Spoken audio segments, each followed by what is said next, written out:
জীবিকার সূত্রে পেয়েছি শুধু এক গুচ্ছ চাবি, ছোট বড় মোটা বেঁটে নানা রকমের নানা ধরনের চাবি।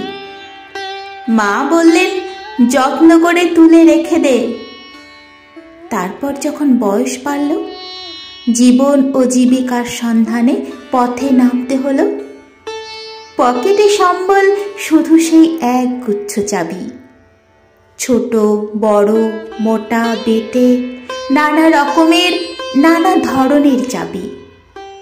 কিন্তু যেখানেই যাই সামনে দেখি প্রকাণ্ড এক দরজা, আর তাতে ঝুলছে প্রকাণ্ড এক তালা।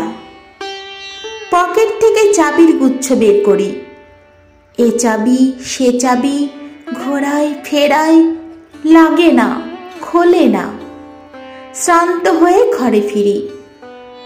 মা দেখেন আর হাসেন, বলেন ওরে তোর বাবার হাতেও ওই চাবি দিয়ে ওই দরজাগুলো খোলেনি, শুনেছি নাকি তার বাবার হাতে খুলতো।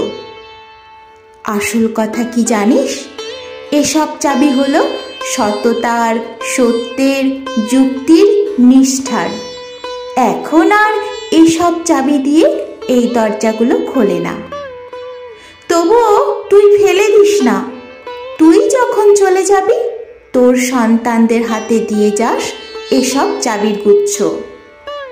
হয়তো তাদের হাতে, হয়তো কেন নিশ্চয়ই তাদের হাতে আবার একদিন ওই সব সততার, সত্যের, যুক্তির, নিষ্ঠার চাবি দিয়ে জীবনের বন্ধ দরজাগুলো খুলে যাবে, খুলে যাবে।